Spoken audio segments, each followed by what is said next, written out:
pessoal, seja bem-vindo ao canal, tudo bem com vocês? Tudo na paz? Meu nome é Raul Valente, sou músico, professor, saxofonista e flautista. Então, para quem tem acompanhado o canal, e eu espero que para isso você acompanhe, ative o sininho, não esqueça de se inscrever, compartilhar e dar o seu like, né? Então, assim você não perderá novidade nenhuma em todos os vídeos que virão pela frente, né? Para quem assistiu o último vídeo, eu falei sobre músicos internacionais saxofonistas que eram do meu gosto, os que me influenciaram, os que eu gosto de ouvir até hoje, né? Os que eu mais gosto, os da velha guarda, da jovem guarda. Jovem guarda, tá, pode ser. E gostaria muito de falar dos músicos brasileiros, os brazucas, os músicos brasileiros. Existem uma infinidade de músicos brasileiros muito bons, né? Mas os meus favoritos, por causa do meu gosto musical, né? Os meus favoritos, hoje em dia, assim, eu gosto muito do Ademir Júnior, lá de Brasília, um excelente tenorista, Ademir Júnior. Gosto muito do Elias Coutinho, também, ótimo músico. Tem um que não tem assim aquela brasileira, aquele tempero brazuca 100%, mas que eu acho as músicas de muito bom gosto e muito bonitas, que é o Léo Gandeman, né? Mas não posso deixar de esquecer do pessoal da velha guarda, né? Ratinho, que era um cara que era excepcionalmente técnico e virtuoso, isso no começo do século passado. Pixinguinha, que era um gênio, minha gente. Pixinguinha era um gênio. Pô, quem nunca ouviu algo do Pixinguinha, né?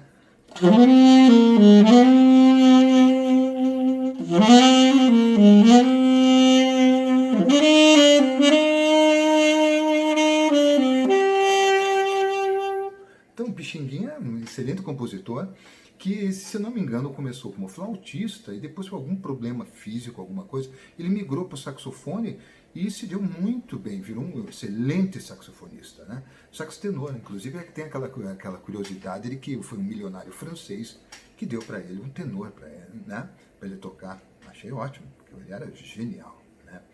Existem alguns outros nomes além do Pixinguinha. Um do jazz brasileiro, assim, compositor muito bom, que infelizmente morreu cedo e que era um virtuoso, Vitor Assis Brasil. Né? Ele era muito bom. Um nome que muita gente não conhece hoje em dia. Teco Cardoso, que tem um tempero brasileiro maravilhoso. Isso. Vinícius Durim, que eu tive o grande prazer de conhecer pessoalmente. Um excelente flautista, tenorista e pianista. Tocava todos os saxofones, uma ótima pessoa, divertidíssimo. Quem mais? Ah, sim, um dos primeiros saxofonistas que eu ouvi, que fazia parte da MPB, Nivaldo Ornelas. Muitos discos de MPB tinham solos deles. Então, pessoas assim que vocês, às vezes, a gente não dá muita importância, mas vai vendo história, a quantidade de produção, de músicos que eles acompanharam ao lado, né? Então, entre eles também tem um que até hoje tem orquestra e tudo, e que toca muito, que é o Nailor Proveta, um clarinetista excelente, mas um saxofonista de mão cheia. Roberto Sion, que fazia parte do grupo Pau Brasil. Então, esses caras me influenciaram muito pela sua maneira de tocar, sua maneira brazuca de tocar, né? Então, Teco Cardoso tocou já com o grupo Pau Brasil, e é uma coisa assim que eu acho excepcional, porque eles têm uma harmonia rica, uma composição rica. Quando você tiver a oportunidade, veja os discos do Pau Brasil, tem no YouTube, né? Mas é que o tempero é Brasil 100%, uma linguagem brasileira assim riquíssima. E infelizmente para nós o que acaba ocorrendo nesse tipo de coisa é que esses músicos assim, eles são mais valorizados lá fora com essa linguagem do que aqui dentro do próprio país. Geralmente é assim, né? Então, existe Spock Frevo Orquestra. Se você não viu, esse você tem que ver. Músicos excepcionais com técnica e virtuosismo tocando frevo, que é uma coisa bem complicada de tocar, né? Eu tenho um exemplo aqui para vocês. Vamos ver como é que eu consigo fazer isso aqui para vocês, né? Então, só um instantinho. Ó. Olha lá.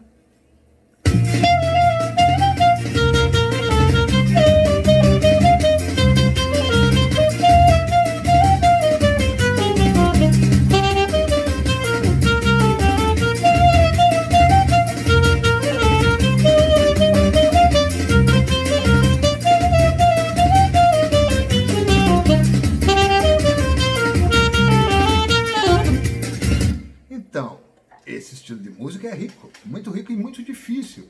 Eu considero tão difícil quanto o chorinho, né, que eu fiz na abertura do vídeo. Inclusive, esqueci de dizer que o chorinho era Tico-Tico no Fubá, um dos que mais tocados, né? Excelente música, né? Quem não sabe, Tico-Tico é um passarinho. E existem outras tantas músicas, músicas que eu gosto de tocar. Por exemplo, existe um ótimo saxofonista chamado Moacir Santos, Roberto Sion, acho que eu já comentei. Esses músicos, então, eles, não, com exceção do Vitor Assis Brasil e do... Não, Vitor Assis Brasil, Ademir Júnior e Léo Ganima, eles têm um tempero assim, que eles migram entre o brasileiro e o importado, aquele American Boy, né? Eles têm um pouco do jazz, do fusion. Elias Coutinho, também, que é um excelente músico, também faz esse tipo de coisa. Então, o que acontece? Você tem que saber tocar um pouco de tudo, tem uma influência mundial, né? Hoje em dia, com a internet, com todas as coisas que tem. Então, esses músicos foram os principais, assim, né? O pessoal mais da velha guarda, tipo Ratinho, Moacir Santos eu fui conhecer muito tarde, Pixinguinha, são as músicas, eu nunca havia me interessado, porque, como eu comentei num dos vídeos, eu tinha um veio roqueiro, né? Gostava muito de rock and roll, né? Então, gostava de ouvir rockabilly, esses tipos de coisa, né? Fusion importado da Alemanha, isso tanto faz. Mas esses temperos brasileiros eu acho excepcionais porque tem uma identidade do nosso país e isso é uma coisa que não se pode perder. Só que tem esses músicos que migram entre um lado e o outro. Dentre deles, o Elias Coutinho e o Ademir Júnior, eu acho excepcionais, porque eles conseguem fazer algo abrasileirado e algo importado, né? Se dá para dizer assim, com o tempero estrangeiro, com a linguagem dos caras. E com a nossa linguagem isso é muito difícil, né? Então, às vezes o cara pega uma linguagem de jazz, né?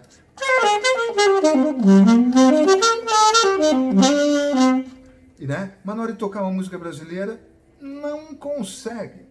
Então, quando eu comecei a tocar, tocava em alguns bares, e eu estava no início, assim, eu sabia tocar um pouco de MPB na flauta, eu tinha acabado de comprar o sax. Aí tem um grande baixista aqui da minha cidade, que ele tem um comentário dele que eu nunca vou esquecer. Ele falava para mim: Raul, quando você ia tocar assim os meio blues, os meio fusion, aqueles meio funkeado do Herbie Hancock, aqueles jazz assim que você sacava um pouco dos acordes, pô, era gostoso, porque você sabia pouco, mas você botava uma pimenta, um fogo na hora de tocar, e você sabia pouco, mas você levantava o astral tocando com poucas notas. Você sabia pouco, mas tinha uma pimenta enorme. Mas me dava um arrepio na espinha quando era para tocar música brasileira. Aí ele falava: porque você fazia o mesmo tempero de roqueiro, a mesma coisa nas músicas brasileiras, e descaracterizava tudo. Uma vez eu tocando num bar aqui, veio de Porto Alegre, um trompetista, que eu considero assim um virtuoso, Jorginho do Trompete. O dia que vocês puderem conhecer, veja. É um improvisador, assim, absurdo, com swing, com jeito... Olha, eu admiro demais. E eu fui tocar num bar, isso há uns 30, 25 anos atrás, 20, eu não sei, faz muito... Eu acho que uns 25 anos, mais ou menos. Meu filho mais velho, minha filha não era nascida, isso. E o que aconteceu? No meio daquela coisa, uma música sendo tocada, eu acho que era um ritmo latino, ou alguma coisa brasileira, um samba desses bem instrumentais, né? E eu fui tocar. E o que eu fiz? A hora que eu saí, deu a minha vez,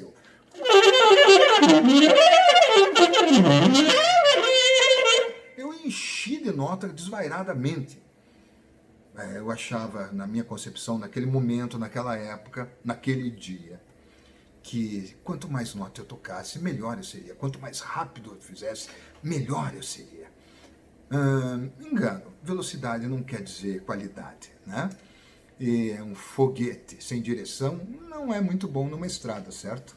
Então o que aconteceu? O Jorginho chegou para mim assim: Raulzinho, pô, quando a gente... Ele tem um negrão grande, simpaticíssimo, levemente gordo, mas bem maior que eu, assim, e com uma voz fininha. Raulzinho, quando a gente põe muita nota, a gente perde o swing. Nossa, aquilo foi uma baldada de água. Foi a crítica que melhor me coube na vida. Por quê? A partir daquele momento eu comecei a ficar assim, mas que coisa. E eu não ouvia muita coisa brasileira mesmo. né? Nessa época que eu comecei a ouvir Hermeto Pascoal, porque como eu contei, eu ouvia uns rocks, ouvia rock progressivo, ouvia as flautas com música antiga, misturada, ouvia Passport, ouvia David Sanborn, ouvia, que mais? Algumas coisas do Miles Davis, né? Eu estava ouvindo essa e eu não prestava atenção na música brasileira. O que acabou ocorrendo é que com aquela crítica que ele me fez, que me deixou para baixo no dia, eu fiquei pensando, eu parei de tocar aquela noite depois daquilo e comecei a observar o que eles estavam fazendo. E observei algumas coisas assim que ele às vezes usava pouquíssima nota, usava silêncios, né? E isso me fez voltar a pensar nas coisas latinas, principalmente nas coisas brasileiras. Aí ouvindo Hermeto, foi que eu conheci Carlos Malta. Esse cara é genial. Ele tem uma coisa nordestina, uma coisa brasileira que não tem igual. Ele flauta pífaros e saxofones, né? Então, todos esses caras me influenciaram. Mas ouvindo Carlos Malta e Hermeto, eu aprendi que dá para fazer menos, ou melhor, dá para fazer mais com menos. Então, na hora de improvisar, às vezes uma nota só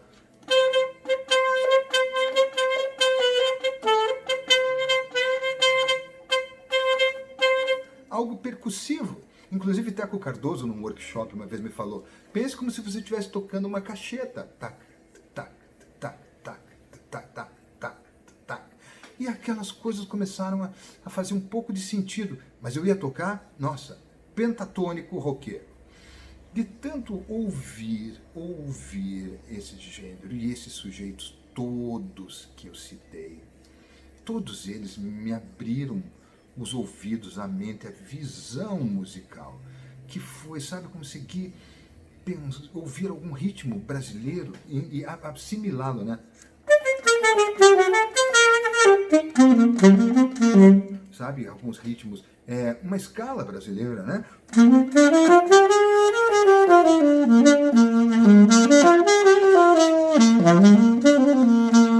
Sabe, coisa do Nordeste, coisa da Bossa Nova. Eu comecei a ver a riqueza que tinham nessas sonoridades e nos improvisadores. J.P. Sax, que tem uma coisa com pandeiro e saxofones, o Spock Frevo, que eu já citei antes. Então, todos esses grupos são maravilhosos, mas eles iam me ajudar a ter um sotaque brasileiro. Bem, eu espero que tenham gostado do vídeo, né?